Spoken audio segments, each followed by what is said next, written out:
పొలంపల్లి శ్రీనివాస్ అన్న గారికి నమస్కారం. ఆయన బలపరిచిన వ్యక్తిగా సర్పంచ్ అభ్యర్థిగా మీ ముందుకు వస్తున్నాను. కాబట్టి మీకు అన్నీ తెలుసు, ఎవరు ఏం చేశారు, ఎవరు ఏం చేయలేదు, గత 7 ఏళ్ల నుంచి ఎలాంటి అభివృద్ధి జరిగింది, ఏం జరగలేదు, ఎన్ని సమస్యలు జటిలమయ్యాయి, ఎన్ని పనులు ఎక్కడివక్కడే నిలిపిపోయాయి, ఇవన్నీ తెలుసు. కాబట్టి నేను క్యాంపెయినింగ్ స్టార్ట్ చేసినప్పటి నుండి అంతకు ముందు నుండి నాకు ఎదురైన సమస్యలు, అంటే నేను ప్రజల వద్దకు వెళ్ళి తెలుసుకున్న, విన్న, చూసిన సమస్యలు ఏంటంటే పెద్ద చెరువు తూము, తోకలపల్లి శ్మశాన వాటిక, internal roads, drainage system, like పారిశుద్ధ నిర్వహణ కానీ, డ్రింకింగ్ వాటర్ అంటే త్రాగునీరు ఎవ్వరికీ సరిగ్గా డ్రింకింగ్ వాటర్ కూడా అందడం లేదు. ఈరోజు మనం ఎంత కష్టపడినా పొద్దున్న లేస్తే మనకు స్టార్ట్ అయ్యేది నీరు, గాలి, తిండి ఎంత ముఖ్యమో వేరే ఇంకొకరు వచ్చి చెప్తే తెలుసుకునే పరిస్థితిలో మనం లేము. అలాంటి త్రాగునీరు కూడా మనకు అందుతుందా? 7 ఏళ్ల నుంచి అందడం లేదు. ఎవరి వల్ల? ఒక్కసారి మీరు ఇవన్నీ ఆలోచించుకోవాలి. లైబ్రరీ ఉందా? ఎన్నో గొప్ప మేధావులు, ఎంతోమంది గొప్ప మేధావులు, విద్యావంతులు మన ఊరు నుంచి గ్రూప్ క్యాండిడేట్స్, గ్రూప్స్ అందరూ ఈ ఊరు నుంచి అభివృద్ధి పొందిన వాళ్ళే. మరి మన ఊర్లో లైబ్రరీ ఎందుకు లేదు? ఏ రోజైనా క్వశ్చన్ చేశారా ఎవరైనా? ఎందుకు మన పిల్లలకు చదువు వద్దా?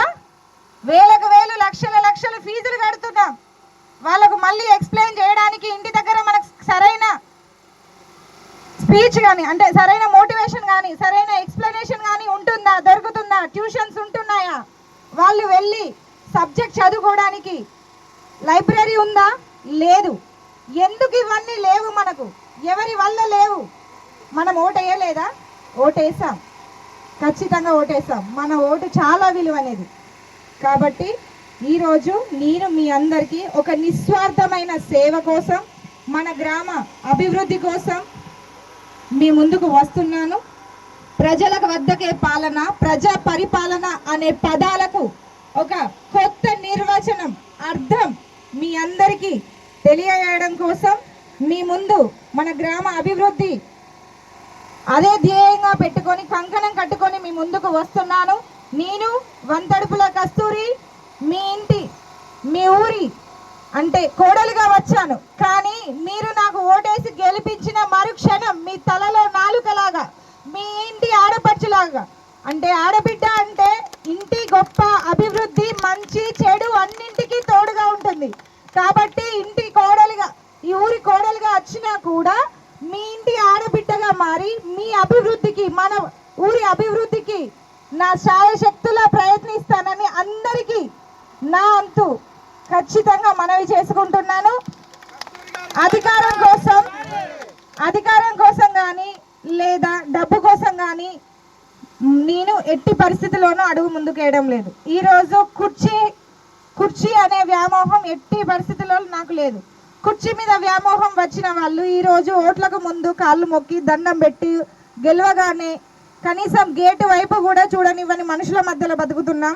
కాబట్టి మీరు ఆలోచించి ఎవరికి ఏం కావాలో, ఎవరు ఎలాంటి వాళ్ళో ఆలోచించి సరైన నిర్ణయం తీసుకొని మీ ఓటే ఆయుధంగా మారి ఇన్ని రోజులు ధరలు లాగా దోచుకున్న మన ఊరు నుండి వాళ్ళను మీ భారీ మెజారిటీతో నన్ను గెలిపించి బ్యాట్ గుర్తుకు ఓటేసి వాళ్ళ దెబ్బకు తిరుగు దాడి చేస్తాడని ఆశిస్తూ మనవి సెలవు తీసుకుంటున్నాను.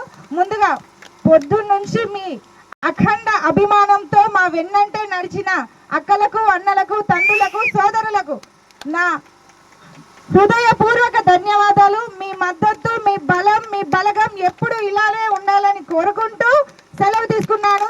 ధన్యవాదాలు. మళ్ళీ మీ ప్రేమ అభిమానాలతో గెలిచి చెల్పూర్ గ్రామ సర్పంచ్ గా మీ ముందుకు వచ్చి మన అభివృద్ధి కోసం ఒక సాయుధంగా మారి ముందుకు వెళ్తామని ఆశిస్తూ ధన్యవాదాలు. బ్యాట్ గుర్తుకే